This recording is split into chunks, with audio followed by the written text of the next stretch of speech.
محمد ذکرہ روح لانفسنا محمد شکرہ فرد علی الامم رب صلی وسلم دائما ابدا علی حبیبک خیر الخلق کلہم۔ اللہ تبارک و تعالی جل جلالہ وعم نوالہ واتم برہانہ وعظم شانہ وجل ذکرہ وعز اسمہ کی حمد و ثنا، اور حضور سرور کائنات مفخر موجودات زینت بزم کائنات دستگیر جہاں غم گسار زماں سید سروراں حامی بے کساں قائد المرسلین خاتم النبیین احمد مجتبیٰ جناب محمد مصطفیٰ صلی اللہ علیہ وآلہ وصحبہ وبارک وسلم کے دربار گہر بار میں ہدیہ درود السلام عرض کرنے کے بعد وارثان منبر و محراب ارباب فکر و دانش، نہایت ہی معزز و محتشم سامع حضرات،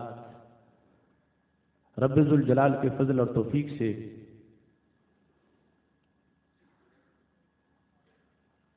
جامع مسجد یا رسول اللہ صلی اللہ علیہ وسلم میں ادارہ صراط مستقیم پاکستان کے زیر اہتمام تاریخ ساز عشق رسول صلی اللہ علیہ وسلم سیمینار کی پہلی نشست کا آغاز ہو چکا ہے۔ خالق کائنات جل جلالہ کا کروڑوں بار شکر ہے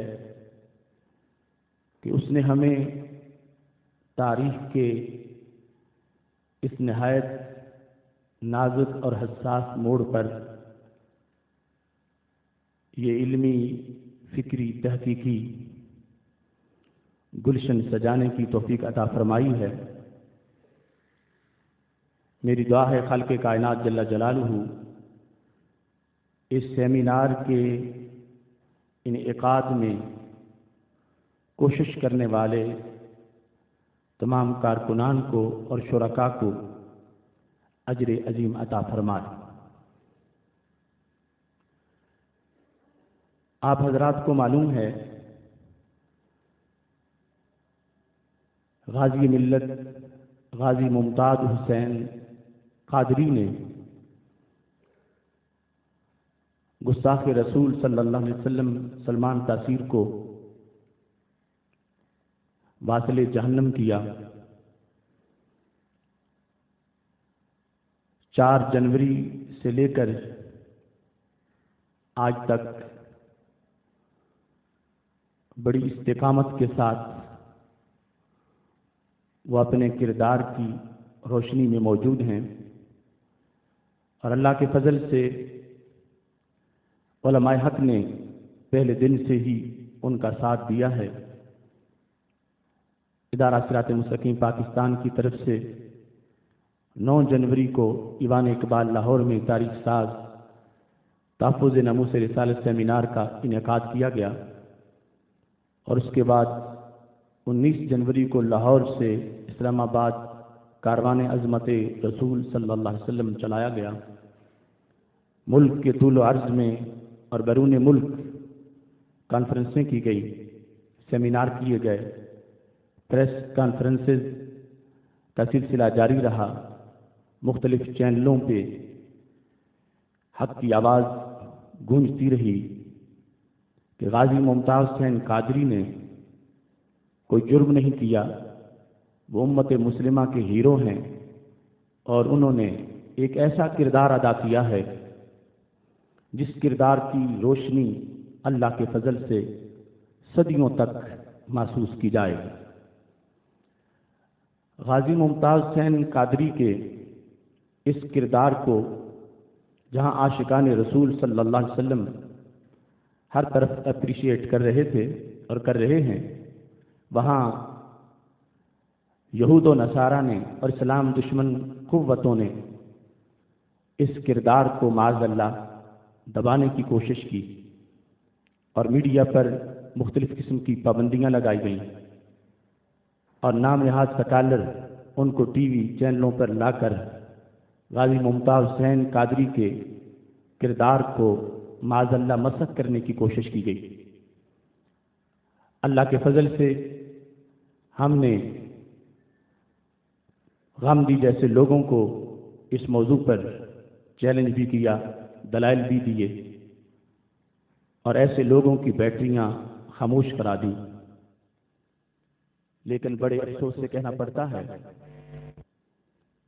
کہ غازی ممتاز حسین قادری کے کیس کی سماعت جاری تھی اور فیصلے سے صرف چند دن پہلے پروفیسر ڈاکٹر محمد طاہر القادری نے اپنے ایک انٹرویو میں اور ٹی وی پروگرام میں یہ واضح طور پر کہہ دیا کہ غازی ممتاز حسین قادری معاذ اللہ قاتل ہیں اور ان کو اس کے مطابق سزا ملنی چاہیے، اور انہوں نے سلمان تاثیر کی حمایت کی اور ان کے دفاع کی، سلمان تاثیر کے دفاع کی بھرپور کوشش کی۔ اس پر بھی علماء حق نے اپنا کردار ادا کیا، لیکن بات صرف یہاں تک نہ رکی۔ پروفیسر ڈاکٹر طاہر القادری نے پھر مختلف نشستوں میں تقریباً 13 گھنٹوں پر مشتمل خطابات کیے، جس میں ان کا مقصود یہ تھا کہ سلمان تاثیر کا دفاع کیا جائے، اور انہوں نے واضح الفاظ میں کہا کہ وہ گستاخ رسول نہیں ہے، اور غازی ممتاز حسین قادری کو معاذ اللہ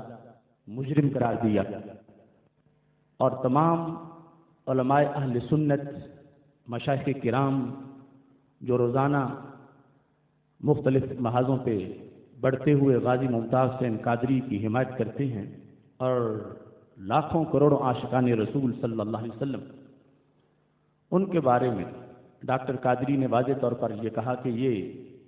نابینا اور جاہل لوگ ہیں، انہیں دین کی معاذ اللہ کوئی خبر نہیں ہے، اور عاشقان رسول صلی اللہ علیہ وسلم کو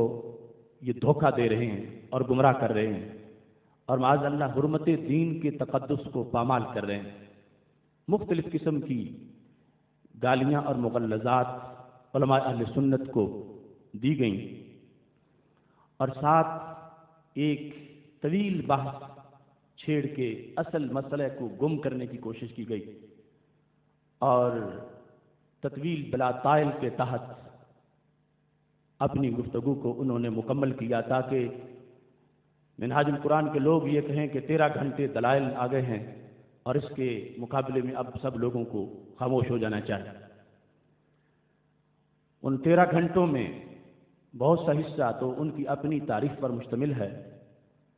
اور بہت سا حصہ علماء اہل سنت اور عاشقان رسول صلی اللہ علیہ وسلم کو گالیاں دینے پر بہت سا وقت لگایا گیا۔ جو دلائل پیش کیے گئے اصل موضوع سے ان کا کوئی تعلق نہیں ہے۔ کلمات کفر کی بحث، طبقات فقہا کی بحث، اور اس انداز میں irrelevant مختلف چیزیں ان کی لائی گئیں، اور بار بار بڑے بڑے اکابر کے ناموں کے نیچے انہوں نے چھپنے کی کوشش کی، اور ساتھ گستاخ سلمان تاثیر کو انہوں نے حضرت حاطب بن ابی بلتہ کے ساتھ ملانے کی کوشش کی، اور ایسے ہی اس گستاخ کو حضرت امام اعظم ابو حنیفہ کے ساتھ ملا کر اور ایک جیسی فکر ابھارنے کی کوشش کی۔ حوالوں میں خیانت کی گئی اور مختلف حربے آزمائے گئے، اور ساتھ یہ دعوت بھی دی گئی کہ علماء حق اس کو چیک کر لیں، میں صحیح بول رہا ہوں، صحیح کہہ رہا ہوں، اور میں نے بالکل امانت کے ساتھ، امانت داری کے ساتھ سب کچھ پیش کیا۔ تو اب ہمارا یہ فرض بنتا تھا کہ ہم چیک کرتے اور ہم بتاتے کہ اصل صورتحال کیا ہے۔ تو پوری تقریر کا خلاصہ یوں ہے کہ his argumentation is irrelevant